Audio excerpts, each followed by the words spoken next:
That one kind of looked like black sesame. This Or one, black bean. Or black bean, yeah. There's a black bean. Have you ever been to Chipotle and have black bean? I was never mind. Okay. Where do you live? Under a rock?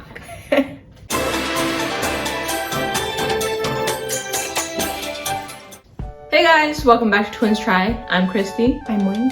And today we're going to be trying Vietnamese Lunar New Year snacks. These were gifted to us by Stephie Ngos. She also does YouTube and she is a food and travel blogger in San Jose Bay Area. Really interesting videos. She sprinkles in a little bit of Vietnamese culture into all of her videos, which makes it really interesting and a great way to learn. Alright, I'm really excited about all this, so let's get started. First thing we're going to be trying is this square. Inside is glutinous rice and this is wrapped in some leaves. This is called bánh, chưng, and it's typically eaten during Tết, which is the Vietnamese Lunar New Year's. Inside is filled with glutinous rice, salt, pepper, mung beans, some type of protein, usually pork, and is wrapped up in this banana leaf. This square version is usually enjoyed in northern Vietnam, as opposed to there's a separate one which is called bánh tét. I might be pronouncing all of these incorrectly, I'm sorry, but it's more cylindrical and enjoyed in southern Vietnam. Yeah, so these are all enjoyed during Lunar New Year, which celebrates the arrival of spring, and it's the same day as Chinese New Year's, which is why we want to call this Lunar New Year, because it's celebrated by both Chinese, Vietnamese, and a bunch of other, like Tibet, Koreans, all celebrate it on the same day. So calling it Chinese New Year's is kind of incorrect. Yeah, incorrect.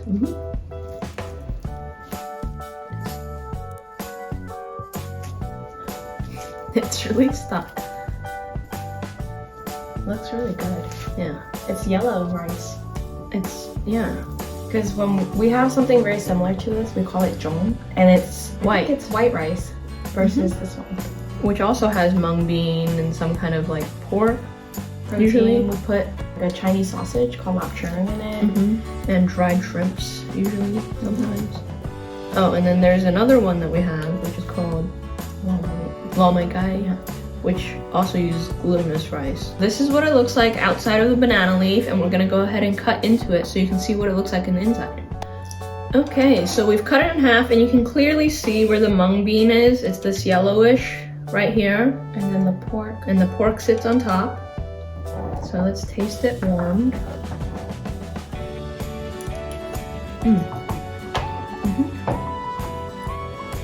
It tastes a lot like chưng, which is what we have during a lot of holidays. I think winter solstice. Yeah. So again, we're having bánh chưng, which is the square version and enjoyed in northern Vietnam. They're both bánh tét and is made with the same ingredients, it's just cylindrical and just shaped differently. This is good. It's really good. I think it's definitely has more filling compared to rice.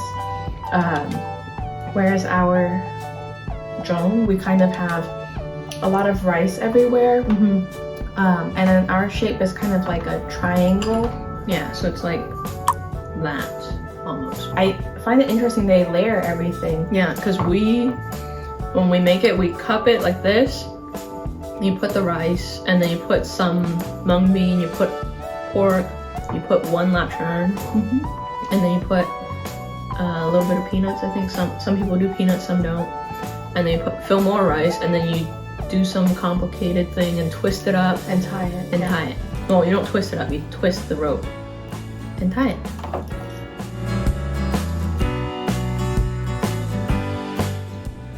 They use a really fatty pork, which kind of adds moisture to the whole thing. Because, I mean, the mung bean is obviously a little dry, but it's complemented by the balance of the pork. The next thing we're gonna have is this, which inside is 6 different things of various little snacks that people enjoy during Lunar New Year's. In Chinese New Year's, we have something very similar. We have a red tray, and inside is like pistachios or nuts and seeds and candies, and it's sometimes in a tiered little thing, so it'll be like tiered like this, 1, 2, 3, and in each tier is a different thing. This is actually called mute. So this is usually served to the ancestors, and then obviously as guests come by, they can come grab some and have some snacks for themselves. So mute is the candy coconut ribbons that they serve during Lunar New Year's. Yep. Let's go ahead and try this one. It's very sweet. It tastes really good. We have something very similar too. But this one tastes more juicy. The one we have is very dry. Yeah, but it's also candied. In terms of this kind of tray, is very similar. The Vietnamese one and the Chinese one is very similar. I think we do eat a lot of the same things. This one is obviously different, and this is different. So this is something we've seen in some shape or form. Not everything that we've had inside of each divider is the same, but the concept is still the same. I don't know if you'll like this one. It's ginger. Yeah, I'm not really a big ginger fan. Only in very certain situations. It's very strong. Oh, I don't think I'm gonna like this. I don't like ginger. Ooh, yeah, I'm afraid. Is it gingery? Is it like ginger? No, it's not ginger. Ooh. It's very gingery. Okay, I can't eat that. Ah. Oh my god. I hate the taste of ginger. Yeah, we're not ginger fans. I'll eat them if it's like inside our foods, but if it's cut really finely, if I can pick them out, I will. Yeah, there was, when we were little, my mom would used to make ginger fried rice because she loves that. Yeah. And she would mince the ginger Super fine. Like, and we hated ginger as kids, so we would literally sit there and pick it out. It's the same size as the rice granules. yeah. So that was our hatred for ginger. And then when you're young, it's a weird taste. So it's definitely an acquired taste. Like now I can tolerate it, but I prefer it not being there. I like when my mom cuts them in giant slivers because it still adds to the flavor profile of the dish, but I can still pick them out so I don't have to eat them. Yeah. Boink. Yeah, this tastes just like fried apricot. I love apricots. Yeah. Okay, what's this one? Chestnut? Water chestnuts, I think. It's very bland normally. It doesn't have a lot of flavor. It takes on the flavor of what you're eating, or what you season it with. Exactly. And I never was a fan growing up, but candied may be different. I've eaten this. Have you? They're smaller when they're like tiny little balls. When I ate them as a kid, maybe it's different, but I mean it's all candied stuff, so they all taste the same. Very good.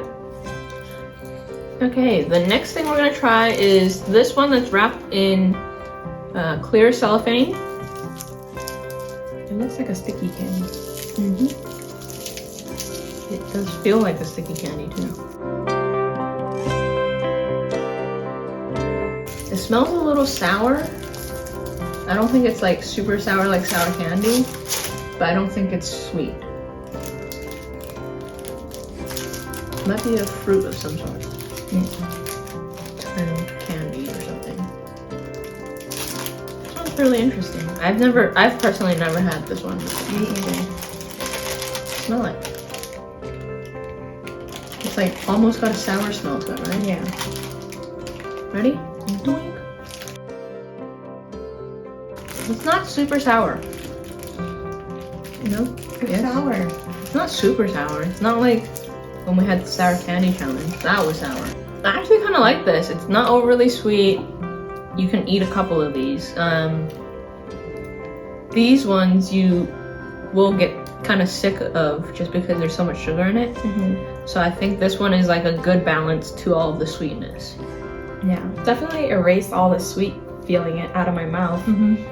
to me, just as somebody who can't really handle sour food, it's pretty sour. I'm salivating still eating it. But I do think it's a good balance.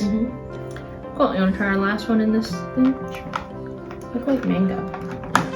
They're orangier though. It's very orange. Dunk. That tastes sour too. Doesn't it? Or maybe it's the lingering effect of that one. Doesn't it taste sour to you? It doesn't taste like mango. Is it mango? I mean, the texture is mango, but I don't know what it is. But it's sour to me. You really don't think it's sour? Well, our tongues don't work the same. nope. You like spicy, like a lot of spicy. In this tray, what's your favorite? I think this one. I know. I like this one a lot. I can't eat a lot of this one, but I just like that it's moist compared to the one that we usually get. And I mean, it's very, very sweet, but I like the texture of it. I think the ginger would definitely be my least favorite, and this would come out at the top. I really like this one because it's complementary to the sweet, overtly sweet, because everything's candied in here. The last thing we're gonna be trying is soy, which is sticky rice.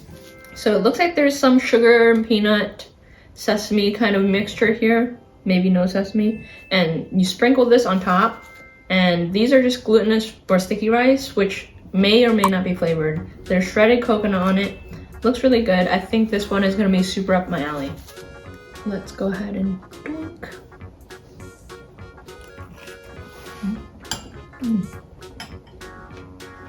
What kind of savory?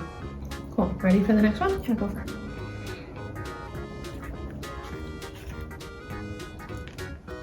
So it's really sticky, and it's really chewy because it's got a lot of gluten in it.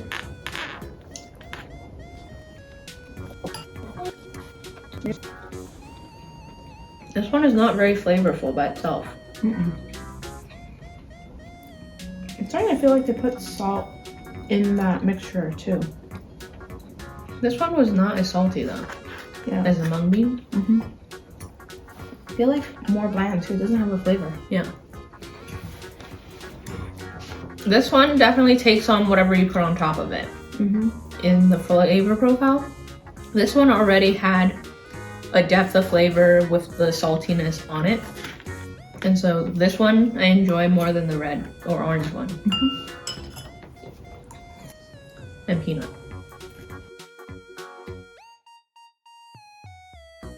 I like this one more. The texture is harder. Yeah. The rice grains are, I'm pretty sure it's the red rice that we have. Yeah, this one's got more of a bounce to it when you chew because it's got like a harder shell almost, and then you bite into it and it's chewy on the inside.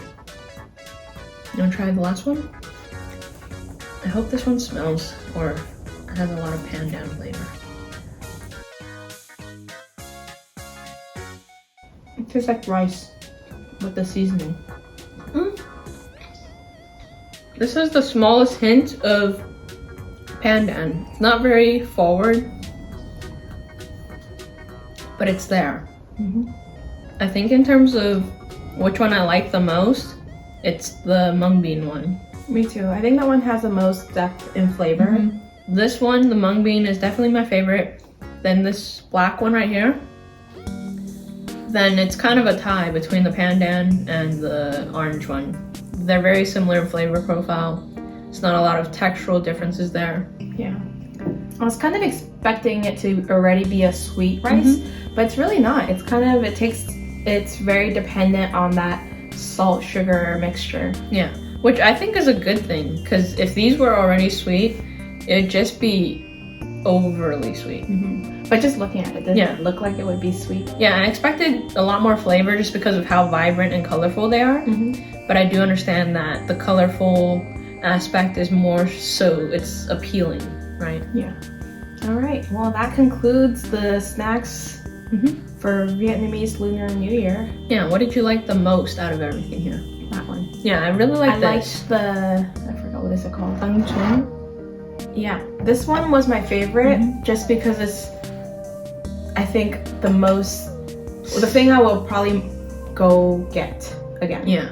So that concludes our video, and I really hope you enjoyed. I think we learned a lot in terms of what are the similarities and differences between Vietnamese Lunar New Years and Chinese Lunar New Years, because we grew up on Chinese Lunar New Years. Yeah. All right. Well, thank you again, Stephie, for sharing your snacks with us. Yeah, and sharing a little bit about the culture too. We didn't know what you enjoyed during your guys' Lunar New Years, and so it was kind of nice to see that there is some overlap, but there are some obvious differences as well. Yeah. Well, if you like this video, go ahead and like and subscribe. Don't forget to hit that notification bell so you get to see our next videos. And as always, let us know what you try next. On Twins Try. Bye. Bye.